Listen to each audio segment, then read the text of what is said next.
A historic moment is unfolding. Pakistan and Saudi Arabia have just signed a landmark strategic mutual defense agreement, a deal that could reshape security alliances and even nuclear deterrence in the Middle East and South Asia.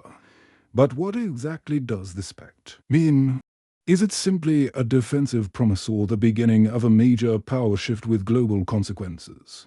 Let's break it down. On September 17, 2025, during Prime Minister Shehbaz Sharif's state visit to Riyadh, the two nations signed the Strategic Mutual Defense Agreement, or SMDA. The core clause is simple but powerful.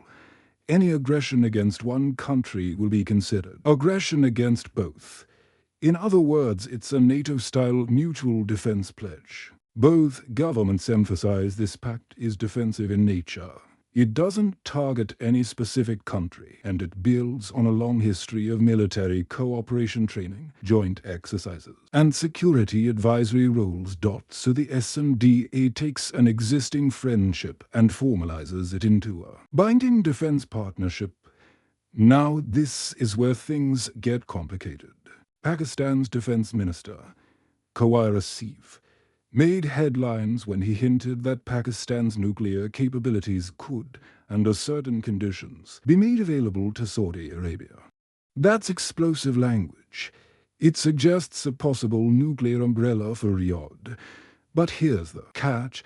Official government statements insist nuclear weapons are not part of this deal. So what? Does capabilities mean shared technology, early warning systems, missile defense? Nobody knows for sure. Another point, Asif also said the doors are not closed for other Arab or Gulf states to join this kind of arrangement. But right now it's strictly a two-country pact. Finally, the operational details are still secret. We don't know if there will be a joint command, what forces are pledged, or exactly how aggression will be defined. So, the big unknowns are, is the nuclear element real or just political signaling? Under what conditions would this pact actually be triggered? How will countries like India, Iran, and Israel react? And how does this align or clash with international non-proliferation rules? These unanswered questions are what make this pact so controversial. Let's step back and see how different players are viewing this. India sees the pact as a direct security challenge. If Pakistan extends nuclear protection to Saudi Arabia, India suddenly faces the risk of a two-front nuclear alignment. New Delhi has already urged Riyadh to mind sensitivities. Iran fears this pact is aimed at containing its influence in the Gulf to Tehran.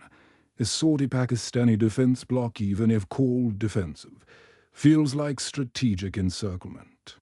Israel is deeply uneasy about any talk of nuclear sharing in the Middle East, while Israel and Saudi Arabia have improved ties in recent years.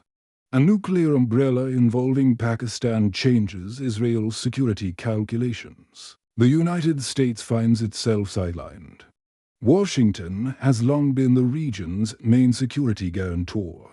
A major defense pact outside U.S. oversight weakens its leverage. Expect American officials to quietly push Riyadh for transparency.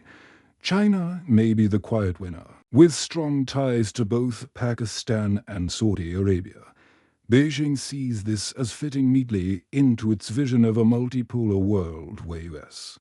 dominance fades and China plays broker. The Strategic Mutual Defense Agreement isn't just about Pakistan and Saudi Arabia defending each other, it's about reshaping the balance of power across South Asia and the Middle East.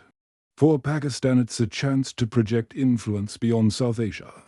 For Saudi Arabia, it's potentially a new layer of security at a time of regional uncertainty. For the wider world, it's a signal that alliances are shifting and new security blocs are forming outside the traditional Western orbit. But with that opportunity comes real risks, heightened regional tensions, nuclear questions, and the possibility of drawing in outside powers. One thing is clear, the Pakistan-Saudi Pact is a game changer.